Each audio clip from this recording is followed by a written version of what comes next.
तो दोस्तों, मेरा नाम विकास। ऑनलाइन एग्ज़ाम में आप सभी का स्वागत है। आज हम देखेंगे एनटीपीसी का प्रीवियस ईयर पेपर, जो कि रहेगा पॉलिटी का। इसमें 15 क्वेश्चन रहेंगे, ठीक है ना।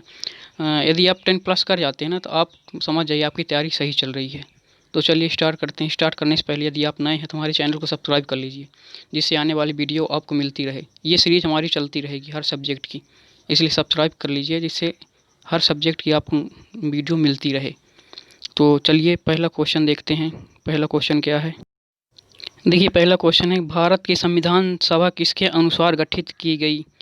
तो फ्रेंड बताइए इसका आंसर क्या होगा। भारत की संविधान सभा किसके अनुसार गठित की गई? पहला ऑप्शन है साइमन कमीशन, दूसरा ऑप्शन क्रिप्स प्रस्ताव, तीसरा ऑप्शन कैबिनेट मिशन और चौथा ऑप्शन माउंट बेटन योजना।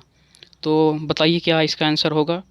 तो फ्रेंड इसका आंसर होगा कैबिनेट मिशन, ठीक है ना। इसका आंसर क्या होगा? तीसरा, कैबिनेट मिशन। ये तो चलते हैं सेकंड में। सेकंड क्वेश्चन देखते हैं क्या है। सेकंड क्वेश्चन आ जाता है आपका ये, भारत का संविधान कब लागू हुआ? तो दोस्तों ये बताइए इसका आंसर क्या होगा। भारत का संविधान कब लागू हुआ? पहला ऑप्शन है 26 जनवरी 1950 और दूसरा ऑप्शन है 26 जनवरी 1952, तीसरा ऑप्शन है 15 अगस्त 1948 और चौथा ऑप्शन 26 नवंबर 1949। तो बताइए इसका आंसर क्या होगा। तो फ्रेंड इसका आंसर होगा 26 जनवरी 1950। क्या होगा? 26 जनवरी 1950। अब अपना काउंट करते रहिएगा नंबर, कितना नंबर आप कितना सही हुआ, और फिर कमेंट करके आप बताइएगा हमें कितने सही हुए, ठीक है ना। तो फ्रेंड देखते हैं तीसरा क्वेश्चन क्या आता है। तीसरा क्वेश्चन आ जाता है कि प्रारूप समिति के अध्यक्ष थे। तो बताइए प्रारूप समिति के अध्यक्ष कौन थे। इसमें पहला ऑप्शन आ जाता है BR अम्बेडकर, दूसरा ऑप्शन है KM मुंशी और तीसरा ऑप्शन है N गोपाल स्वामी अयंगकर, चौथा ऑप्शन BN राव। तो बताइए इसका क्या होगा। प्रारूप समिति के अध्यक्ष कौन थे? तो प्रारूप समिति के अध्यक्ष थे BR अम्बेडकर। कौन थे? BR अम्बेडकर, ठीक ना। ये तीसरा क्वेश्चन हो गया। अब देखते हैं चौथा क्वेश्चन क्या है। आप अपना काउंट करते रहिएगा कितने सही हुए, फिर कमेंट करके आप बताइएगा। देखिए चौथा प्रश्न आ जाता है, संविधान के मूल कर्तव्यों की प्रेरणा किस देश से ली गई?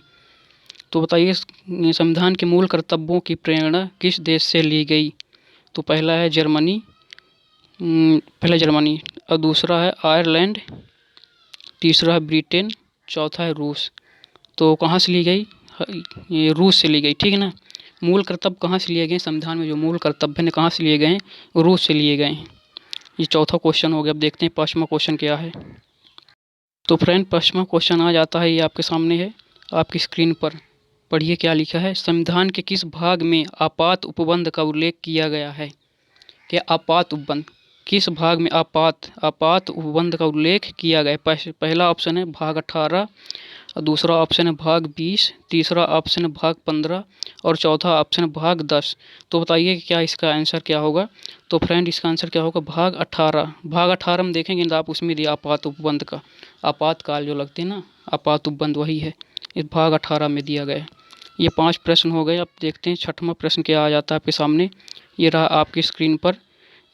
अनुच्छेद 32 में किस मौलिक अधिकार की चर्चा है? क्या है?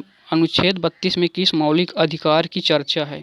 तो आप बताइए क्या इसका आंसर होगा। पहला है समता का अधिकार, दूसरा है शोषण के विरुद्ध अधिकार, तीसरा संस्कृति व शिक्षा संबंधी अधिकार और चौथा संवैधानिक उपचारों का अधिकार।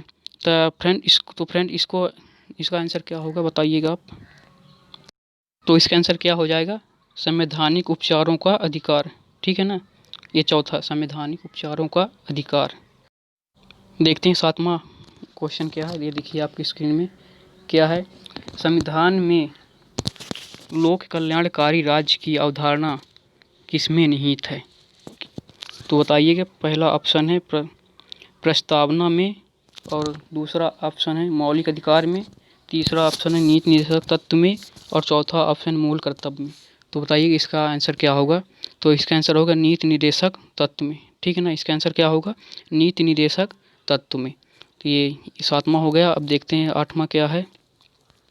ये रहा आठवां आपकी स्क्रीन पर। वर्तमान में संविधान में मूल कर्तव्यों की कुल संख्या है। तो बताइए कितनी है मूल कर्तव्यों की कुल संख्या, कितनी है मूल कर्तव्य? तो इसका आंसर क्या हो जाएगा? चौथा, 11। मूल करतब कितने हैं, 11 हैं, ठीक ना। ये 8वां हो गया। अब देखते हैं 9वां क्या है, राज्यों में राष्ट्रपति शासन किस अनुच्छेद के तहत लगाया जाता है।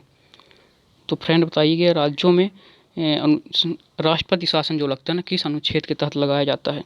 ऑप्शन है 356, दूसरा ऑप्शन 309 और तीसरा ऑप्शन है 370 और चौथा ऑप्शन 372।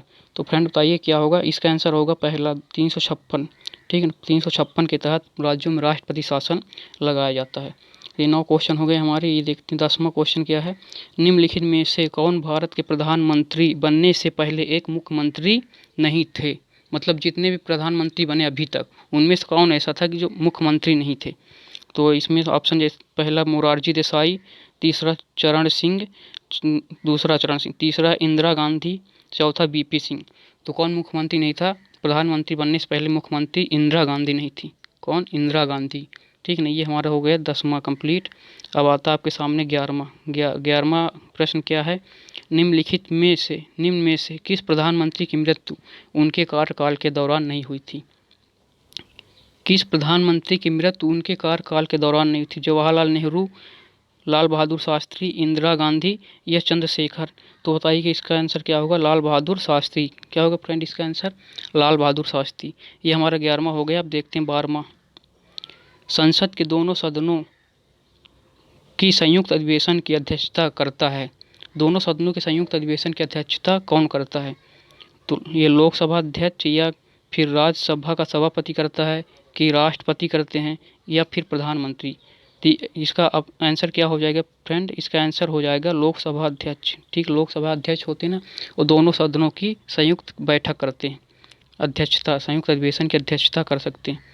ये 12 कंप्लीट हो गए। आप देखते हैं 13वां अब क्या होता है। 13वां, संसद का कौन सा सदन कभी भंग नहीं होता है। संसद का कौन सा सदन कभी भंग नहीं होता है। तो इसमें राज्यसभा, लोकसभा या फिर दोनों, या उपरोक्त में से कोई नहीं। तो कौन सी ऐसी सभा जो कभी नहीं भंग होती, तो आ जाएगा राज्यसभा फ्रेंड। क्या हो जाएगा, राज्यसभा। राज्यसभा कभी नहीं भंग होती, ठीक ना। 13 हो गया। अब 14 आ जाता है। 14 में पढ़िए क्या लिखा है, आपकी स्क्रीन के सामने है। लोक लेखा समिति में लोकसभा के कितने सदस्य होते हैं।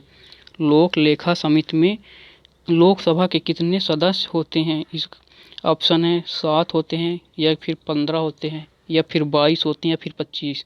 तो इसका आंसर क्या हो जाएगा, 22 होते, ठीक है ना। ये 14, 15 आ जाता है आपके सामने। भारत में सर्वोच्च न्यायालय की स्थापना कब हुई। भारत में सर्वोच्च न्यायालय की स्थापना कब हुई, 1947 या फिर 1950, 1951 या 1952। तो बताइए फ्रेंड क्या होगा, इसका आंसर हो जाएगा 1950। क्या होगा, 1950 में सर्वोच्च न्यायालय की स्थापना हुई। तो फ्रेंड ये थे हमारे 15 क्वेश्चन। अब इसमें बताइएगा आपका कितना स्कोर आया, ठीक है ना। हमें कमेंट करके बताइएगा आपका कितना स्कोर आया। अगर आपका 10+ आता है तो आपकी तैयारी सही चल रही है। और हमें कमेंट करके बताइए कि ये सीरीज़ आपको कैसी लगी। ये सीरीज आती रहेगी, ठीक ना, हर सब्जेक्ट की आती रहेगी। इसके बाद अब आएगी ग्रुप डी की आएगी। अभी तो यही चलती रहेगी एनटीपीसी की। तो धन्यवाद देखने के लिए, थैंक यू।